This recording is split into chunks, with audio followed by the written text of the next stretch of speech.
জিন্দাবাদ জিন্দাবাদ জিন্দাবাদ জিন্দাবাদ জিন্দাবাদ জিন্দাবাদ।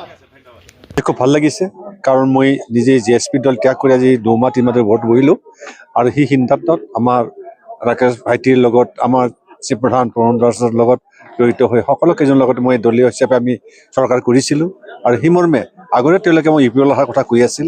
ময়ো বিবেচনা কৰিছিলোঁ আহিম, কিন্তু কিছুমান দায়িত্ব থকাৰ কাৰণে আহিব পৰা নাছিলোঁ। যিয়ে নহওক আমি আজি সকলো একত্ৰিত হৈ আমি 200 মান মানুহ আহি যোগদান কৰিলোঁ, ইউ পি এলত যোগদান কৰিলোঁ আৰু যোগদান কৰি ভাল লাগিছে। আগন্তুক যে MLA ইলেকশ্যন আমি কেনেকৈ আগবাঢ়িব লাগে পলিচি কৰি যেন যিমান দাম কেণ্ডিডেট দিয়া হয় সকলোকে জিতাই নিয়াৰ কাৰণে এটা প্ৰস্তুতি কৰিম।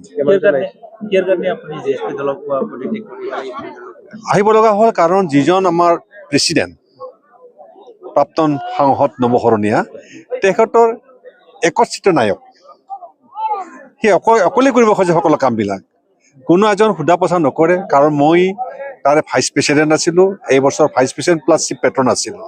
যিকোনো কৰ্মক্ষেত্ৰ কৰিলে বা মিটিং কৰিলে বা কথা পাতিলে সি একত্ৰিতভাৱে নিজে কামবিলাক কৰি লয়, একতাবদ্ধ কৰে, কোনোপধ্যে তেখেতে কাকো জানিব নিদিয়ে।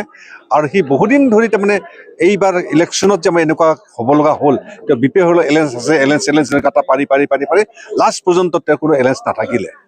সেই মৰ্মে তেওঁ মানুহক ধোকা দি আছিলে, বিশ্বাসঘাত কৰি আছিলে। সেইকাৰণে তেখেতক খুব বেয়া পাইছে আৰু সকলো আমাৰ নিৰাবাসী ৰাইজে খুব বেয়া পাইছে।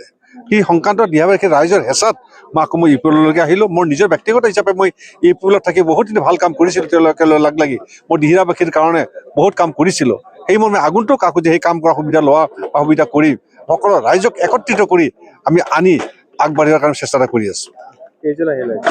আজি আমি 200জনৰ ওপৰত আহিছোঁ। জিএছপি ধ্বংস মই নাই মানে জিএছপি নাই, পূবৰ পৰা পশ্চিমলৈকে মোৰ দ্বাৰাহে জিএছপি চলি আছিল। মই যেতিয়া জিএছপি ত্যাগ কৰিলোঁ সেইদিনাখন জিএছপি ঠাণ্ডা, কাৰণ কোনো এজন ব্যক্তি তাৰমানে তেনেকুৱা ব্যক্তি নাই যে তেওঁ আগবাঢ়ি যাব পাৰিব, এনেকুৱা ব্যক্তি মই আজিলৈকে দেখা নাই।